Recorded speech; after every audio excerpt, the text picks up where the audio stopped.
Donc, je suis Jean-Marc Fron, directeur général de Boeing France. Donc, Boeing France était un petit bureau dont la mission principale est bien sûr de servir nos clients et puis aussi d'avoir une mission de reconnaissance un petit peu, de veille sur ce qui se passe en France en termes d'industrie aéronautique et d'essayer d'identifier les sociétés françaises qui pourraient à terme travailler pour Boeing et nous apporter en termes d'innovation ou de gain de masse des choses qu'on ne puisse pas trouver ailleurs. Donc je passe pas mal de temps à aller sur les salons, à rencontrer des sociétés qui peuvent nous présenter des technologies qui ne sont pas présentes ailleurs dans le monde.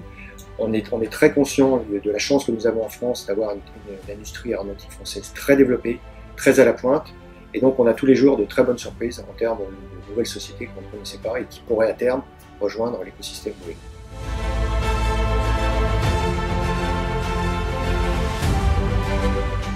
Donc la présence de Boeing dans les salons comme celui qui vient de se terminer en 2017, c'est bien sûr de présenter nos nouveaux produits et puis de partager la passion pour les avions avec l'ensemble du public aéronautique, c'est-à-dire le grand public, c'est-à-dire les clients, c'est-à-dire ceux qui fabriquent nos avions. Et donc c'est pour ça que cette année on a été très content de présenter deux nouveaux produits et d'en lancer un. Donc, on a présenté la version allongée de notre 787, le 787-10, qui peut emmener jusqu'à 330 passagers sur presque 12 000 km.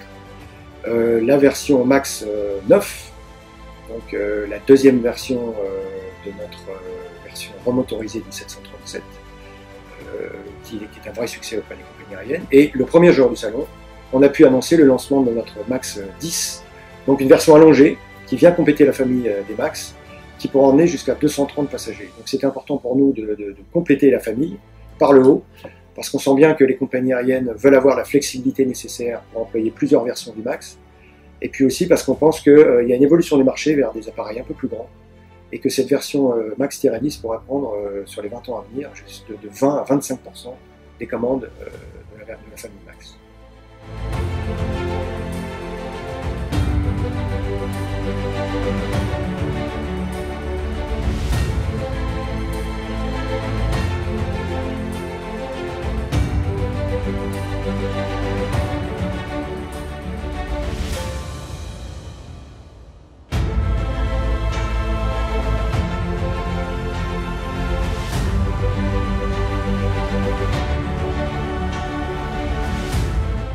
Le bilan du salon 2017 est un très bon bilan pour Boeing. On a annoncé 571 commandes et intentions de commandes. Alors c'est vrai qu'il faut être un peu spécialiste pour s'y reconnaître. On parle de commandes fermes quand il s'agit d'une commande validée par le client, pour laquelle il a versé de l'argent. Les intentions de commande, c'est l'étape juste avant, et c'est généralement ce qui se passe sur les salons. Les clients nous demandent de profiter un petit peu de la caisse de résonance que représente un salon comme le salon du Bourget, pour annoncer des intentions de commande, même quand elles ne sont pas formalisées. Donc une intention de commande, qu'est-ce que c'est par rapport à une commande? C'est en fait le préambule d'une commande, et généralement les intentions de commande sont validées dans les semaines qui suivent l'annonce. Donc on est très confiant que d'ici la fin de l'année, toutes les intentions de commande qui ont été annoncées pendant le salon du Bourget, donc pour un total encore une fois de 571 commandes et intentions de commande, seront validées et feront partie de notre carnet de commandes officiel pour 2017.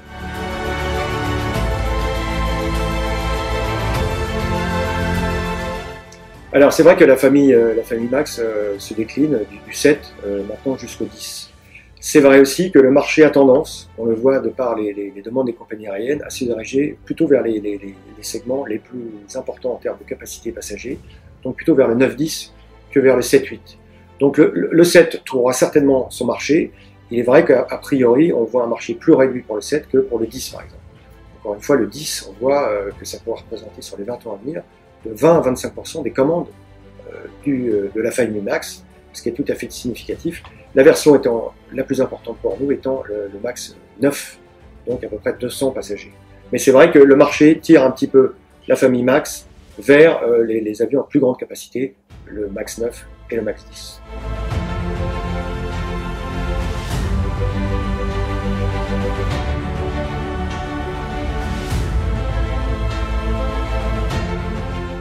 Alors, le MAX 10 est arrivé au moment du salon du Bourget. Pourquoi on n'a pas lancé avant? Parce qu'il fallait être prêt. On avait déjà le -8 ou le MAX 8. Le MAX 9 a lancé. Le MAX 10 était à l'étape d'après. Pourquoi on peut nous dire ça a été un peu long? C'est parce qu'en fait, on est arrivé un petit peu après le lancement du Neo. Et donc, tout ça s'est mis en place progressivement. Et donc, maintenant, c'est très clair. On a lancé le -8, le MAX 8, qui est déjà en exploitation. Le MAX 9 sera en exploitation à partir de l'année prochaine. Le MAX 10 sera en exploitation à partir de 2020. Tout ça est très bien séquencé et on est très content de la façon dont ça se déroule.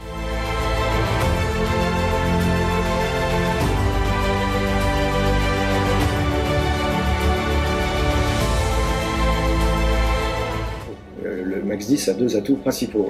Premièrement, il complète la famille. Très important pour nous de pouvoir donner aux compagnies aériennes une flexibilité qui leur permet d'exploiter des avions entre 180 et 230 passagers.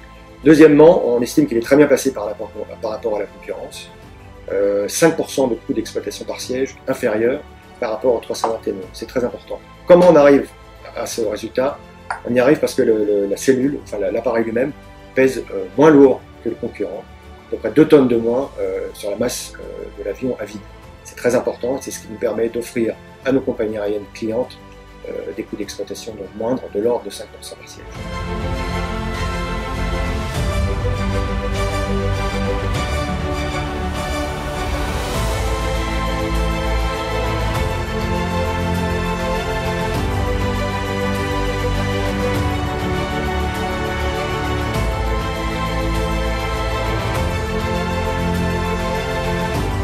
Le 737, tout le monde le connaît. C'est vrai qu'il est là depuis très longtemps, mais il faut bien comprendre que le 737 qui a été lancé dans les années 60, le 737-100, n'a plus rien à voir avec les 737 qu'on voit actuellement. Entre-temps, qu'est-ce qu'il y a eu? Il y a eu le lancement de la version 737 NG, Next Generation, à la fin des années 80. Donc une version totalement modernisée du 737. Et on est là à la deuxième version, remotorisée du 737. Donc un avion totalement modernisé. Et donc, pour l'instant, la famille MAX est extrêmement bien placée pour répondre aux compagnies aériennes dès lors qu'elles ont des besoins jusqu'à 230 passagers. Après, c'est vrai que le marché met en avant un besoin nouveau qui est un appareil répondant à des demandes des compagnies aériennes pour des avions allant jusqu'à 250 passagers. Qu'est-ce qu'il y a sur le marché aujourd'hui pour répondre à ce type de marché? Il n'y a rien. Il n'y a pas d'avion. Le dernier avion qui faisait ce type de capacité, c'était le 757. Dont Boeing a arrêté la production il y a quelques années. Donc ce à quoi réfléchit Boeing aujourd'hui, c'est le lancement d'un tout nouvel avion pour répondre justement à ce marché de 220, 230 jusqu'à 250, 260 passagers, avec un rayon d'action de 5000 milles nautiques et avec une prévision de marché qu'on estime juste sur ce créneau, à peu près 250 passagers, à 4000 avions sur les 20 ans à venir. Donc voilà où on en est. Nous, on pense que pour répondre à ce marché, ça ne sera pas un remplacement de la famille MAX, c'est donc pour aller au-delà en termes de capacité. On envisage le lancement d'un tout nouvel avion qui pourrait arriver en exploitation chez nos compagnies clientes dès 2025. Donc on est en train de réfléchir, à la forme de l'avion, on est en train de réfléchir si on va y mettre beaucoup de composites, on est en train de réfléchir si ce sera un couloir simple, comme c'est le cas actuellement, un couloir unique. Toutes ces questions sont sur la table et on va se décider très prochainement quant au lancement, encore une fois, de ce tout nouvel avion.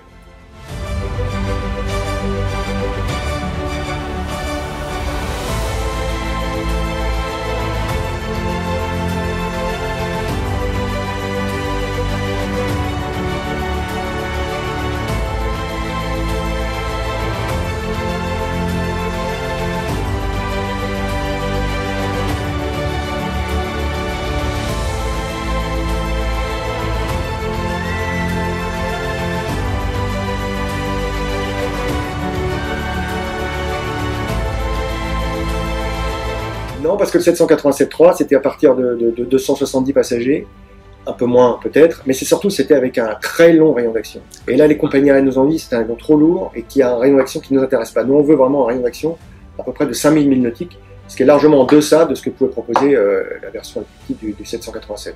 Donc c'est exactement entre la famille MAX et le 787, on voit qu'il y a une ouverture et la possibilité de lancer un tout nouvel avion.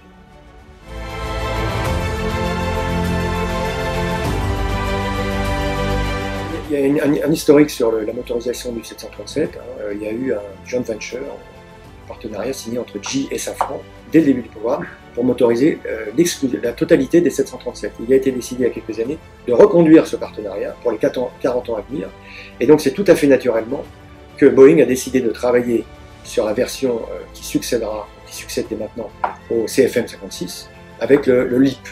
Et donc c'était un mouvement tout à fait naturel d'avoir prolongé un contrat et une collaboration qui se passait comme très bien entre Boeing et CFM, donc GE et Safran, sur le 737 avec cette nouvelle version motorisée qui est le 737 MAX. C'est vrai qu'il y a deux motorisations sur le 787, vous l'avez rappelé, mais il n'y a aucune motorisation sur la 350. Il y a effectivement deux motorisations sur la 322. Donc les motoristes, les avionneurs font ce qui est le mieux pour les compagnies aériennes.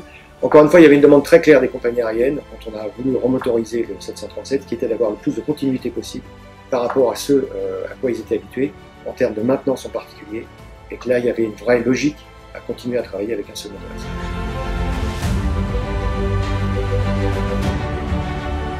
On parlait tout à l'heure du moteur Safran, qui équipe les 737 depuis de longues années, et en fait, à l'occasion du lancement du 787, l'industrie française a réalisé une vraie percée chez Boeing, avec des fournisseurs comme Latécoère, qui ont été les premiers fournisseurs français à fabriquer des pièces de structure sur un programme Boeing. Donc ce sont les portes passagers du 787 qui sont fabriquées par Boeing.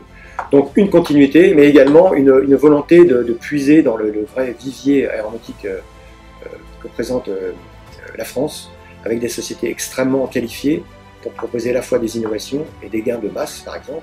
Et on peut citer sur le 737, dont on a parlé beaucoup, donc les moteurs, on a parlé, des sociétés comme Lizzie Aerospace qui font des fixations, des sociétés comme Thales qui font de l'avionique, Zodiac Aerospace qui fait des sièges et des galaises et un certain nombre d'équipements à l'intérieur de l'avion.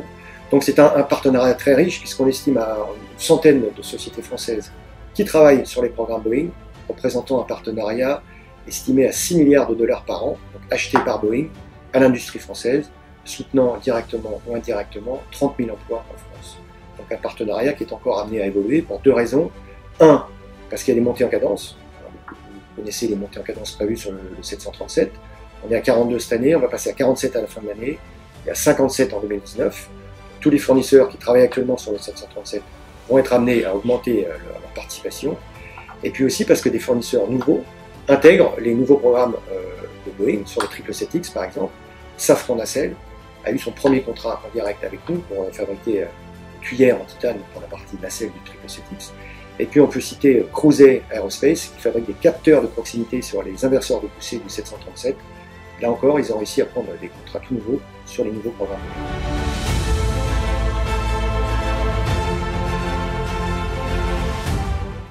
Donc la concurrence avec Airbus en Europe est très active, très saine, entre parenthèses, puisqu'elle nous permet d'offrir toujours plus d'innovations à nos clients. Après, il faut bien comprendre que les compagnies aériennes décident selon leurs propres besoins, selon leur propre réseau. Donc dire qu'il y a une implication politique dans les décisions des compagnies aériennes, je ne m'associerai pas à ce commentaire. Il y a vraiment des besoins identifiés par les compagnies aériennes, il y a des constructeurs qui essaient de répondre à ces besoins. Entre les deux, il y a des commandes ou il n'y a pas de commandes, et c'est vraiment les compagnies aériennes qui décident du fournisseur avec lequel elles veulent travailler. Il y a eu peut-être, il y a 30 ans, des compagnies aériennes qui effectivement faisaient jouer tout ça, mais maintenant c'est très clair, les compagnies aériennes ont besoin de pouvoir choisir l'avion qui correspond exactement à leurs besoins, exactement à leur réseau, sous peine de ne pas forcément être aussi rentable que le souhaiteraient les actionnaires. Donc il y a vraiment des compagnies aériennes qui choisissent et des constructeurs aéronautiques qui proposent des produits, et entre les deux ça se fait comme ça.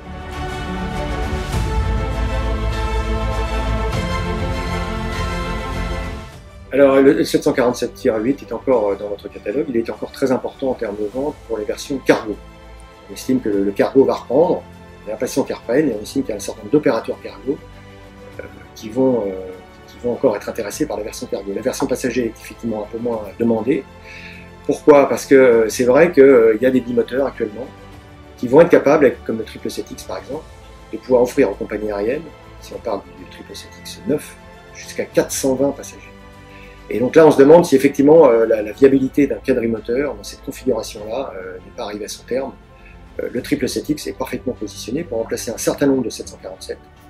Et c'est certainement pour ça, d'ailleurs, que pour la première fois cette année, Boeing, dans ses prévisions de marché, a décidé de ne plus faire une catégorie séparée pour les très gros porteurs. On a décidé de ne faire qu'une seule catégorie qui comprend les gros porteurs, et par gros porteurs, on entend 787, 777, 747.